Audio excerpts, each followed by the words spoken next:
Hello students, आज हम बुद्धि के सिद्धांत के विषय में जो अध्ययन कर रहे थे उसमें से आज हम पद अनुक्रमिक सिद्धांत जो बुद्धि का है, इंटेलिजेंसी का,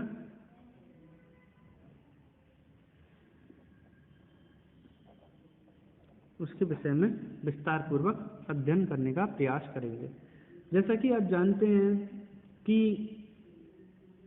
इसको जो प्रतिपादन किया था, जो किया था, मैंने आपको बताया था शुरुआत में जब मैंने सभी के नाम बताया था, तो पद अनुक्रमिक सिद्धांत का जो वर्ण एवं वर्ट ने किया था, वर्ण एवं वर्ट,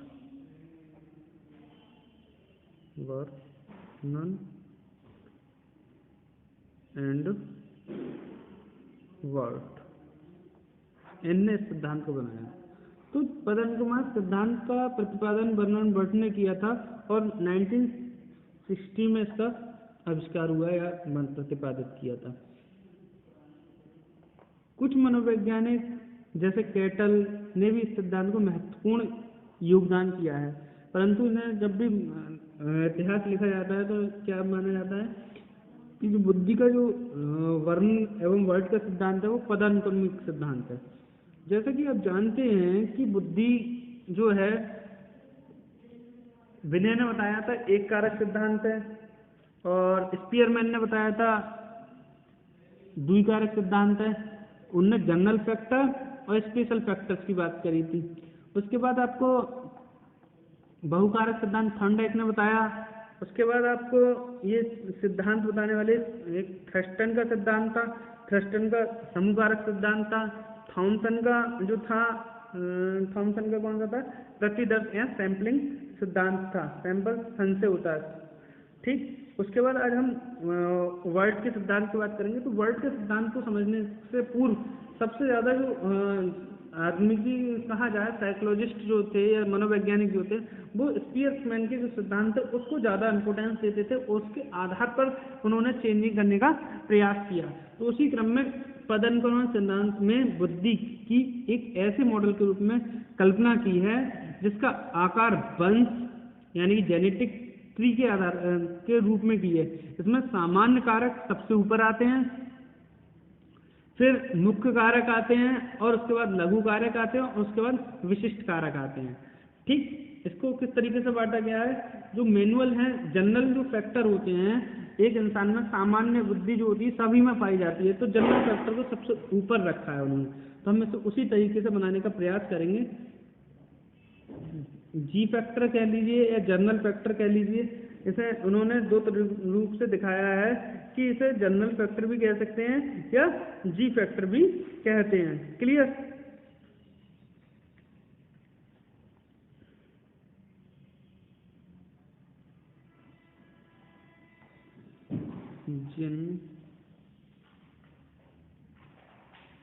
जनरल फैक्टर,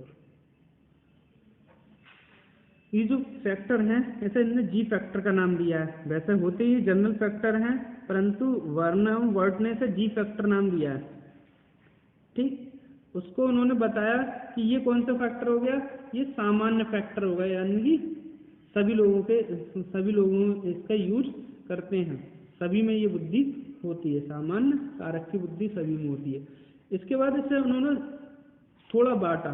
जैसे मैंने बताया, जो जैसे आप लोगों ने पहले कभी सुना होगा, जब हम एक परिवार की ब्रांच बांटते हैं, तो जैसे पिता के 2 पुत्र और 2 पुत्रों के 4 पुत्र, इस तरीके से ब्रांच बनाते हैं। उसी तरीके से इन्होंने ब्रांच बनाई है कि ये सामान्य फैक्टर होगा। उसके बाद उन्होंने क्या बताया, इनके जो मुख्य फैक्टर होते हैं, क्या होते हैं, मुख्य फैक्टर होते हैं। मुख्य फैक्टर का जो समूह होता है वो ज्यादा नहीं होते हैं,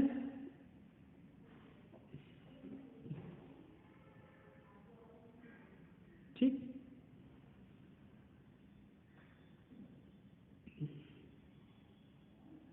इन्हें से BD और KM का नाम दिया है।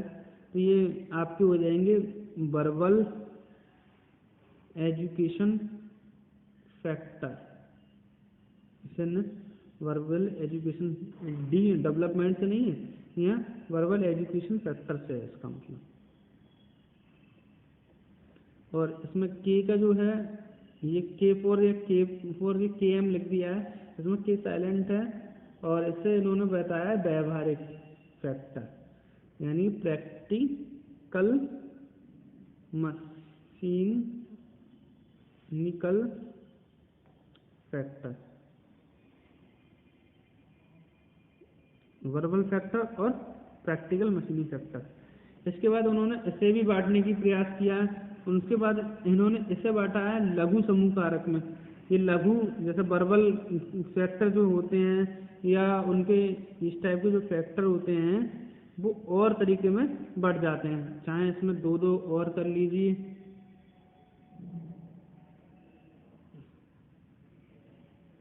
चाहे मान लीजिए इसमें एक कर लीजिए।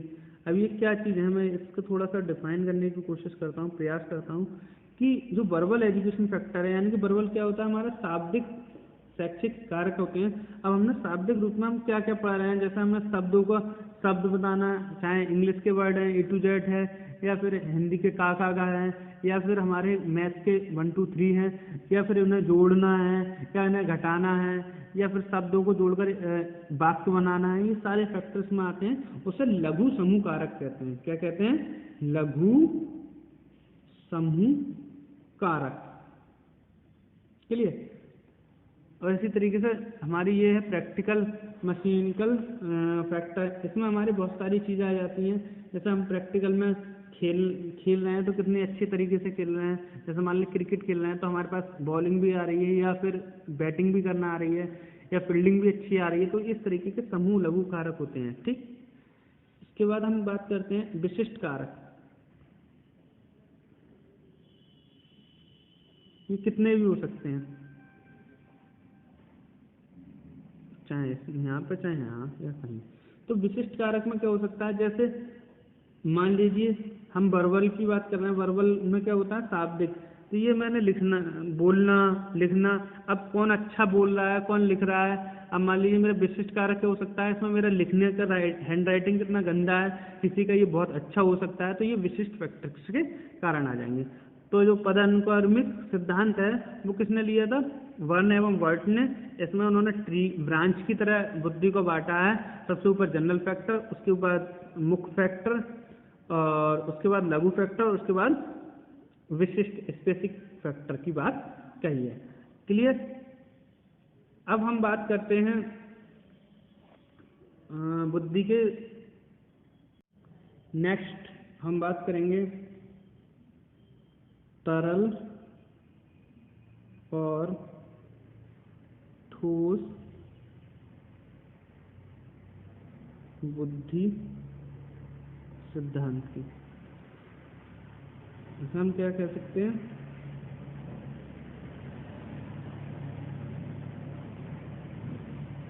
Fluid and crystallised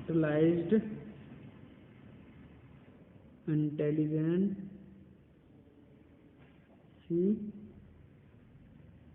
theory. तो ये थ्योरी किसने दी है, इसका प्रतिपादन किसने किया है? सबसे पहले प्रतिपादन ज़्यादा पूछा जाता है। प्रतिपादन किया है कैटल ने। कैटल ने बुद्धि के पर्सनालिटी पर बहुत अच्छी थ्योरी दी है। उसमें उन्होंने 1600 फैक्टर्स के बारे में जानकारी निकाली थी, और सबसे ज़्यादा पर्सनालिटी में इनका अच्छा नाम है, इंटेलिजेंसी में इतना अच्छा नाम नहीं है। फिर भी इनने बुद्धि के बारे में जो सिद्धांत दिया है, उन्होंने बताया कि बुद्धि जो है 2 कारकों में बंधी हुई है, एक ठोस बुद्धि होती है और एक तरल बुद्धि होती है। ठीक, तो हम दोनों बुद्धियों को अलग अलग समझने का प्रयास करेंगे कि ठोस किस तरीके से है और तरल किस तरीके से है। तो सबसे पहले हम तरल बुद्धि की बात करते हैं। तरल बुद्धि क्या है? कैटल द्वारा वर्णित तरल बुद्धि स्पीयरमैन के समान कारक यानी जनरल फैक्टर। मैंने आपको बताया कि जो स्पीयरमैन का जो इंटेलिजेंस थ्योरी है वो सभी लोगों को पसंद ना आई हो, सब ने इनके बाद डेवलप की हो, और इनके ऊपर पर कटाक्ष किया है, मगर इनको की ही बुद्धि को आधार मानकर काम किया है। कि जो वो थे स्पीयरमैन, उन्होंने बुद्धि को किस तरीके से डिफाइन किया है, इस तरीके से। तो उन्होंने भी यही कहा है, जो कैटल हैं वो कह रहे हैं कि जिस तरीके से स्पीयरमैन के समान जो जनरल फैक्टर था, कैटल ने उसे ही सरल बुद्धि को निर्धारण वंशानुगत कारक के द्वारा होता है। सरल बुद्धि के ही द्वारा व्यक्ति वस्तु के बीच संबंध का बोध और प्रत्यक्षीकरण कर सकता है, और अक्षर संख्या आदि द्वारा वस्तुओं के बीच प्रत्यक्षीकरण करने की योग्यता और मापन करने की क्षमता रखता है। तो कहने का मतलब क्या है कि जो सामान्य बुद्धि है, जैसा स्पीयरमैन ने जो अपनी जनरल फैक्टर बताया था कि सामान्य बुद्धि सभी में पाई जाती है, उसी तरीके से उन्होंने बताया सरल बुद्धि है वो एक तरीके से सभी लोगों में पाई जाती है। जैसे अक्षर पहचानना, अक्षरों में अंतर करना, वस्तुएं में अंतर करना, तो उससे उन्होंने क्या बुद्धि का नाम दिया, उन्होंने इसे सरल बुद्धि का सिद्धांत कहा, फ्लुएंट इंटेलिजेंसी कहा। क्लियर। इसके बाद बात करते हैं जो उनकी ठोस बुद्धि थी, क्रिस्टलाइज बुद्धि, उसको उन्होंने किस तरीके से बताया। इस बुद्धि को उन्होंने अर्जित ज्ञान और तथ्यात्मक ज्ञान का निहित बताया। जिस तरीके से, जैसा उनको सामान्य चीजें तो सब पता है कि मान लीजिए एक पेन रखा है और दूसरा में मान लीजिए एक और ब्लैक पेन रख देता है यहाँ पर, तो ये दोनों में अंतर करना कहाँ पर सीखा उन्होंने, सरल रूप से।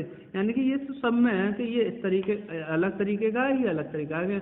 अब हम जब ठोस बुद्धि की बात कर रहे हैं, क्रिस्टलाइज्ड बुद्धि की बात कर रहे हैं, तो उसमें क्या अंतर है, ये ब्लू है ये ब्लैक है, उसमें केवल अंतर बता रहा है कि ये दोनों पेन एक से नहीं है, सामान्य अंतर।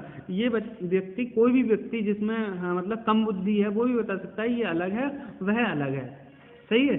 और जब हम बात करते हैं ठोस बुद्धि की, तो वो इसमें अर्जित ज्ञान है, उसको डिफाइन कर सकता है, ये बॉल पेन है या फिर ये ब्लू है वो ब्लैक है, उसमें ये कमी है, इसमें ये कमी है, ये किसका है, ये नटराज का है। ये इस तरीके की चीज़ें जब अर्जित कर ली जाती हैं वो ठोस बुद्धि में आ जाती हैं।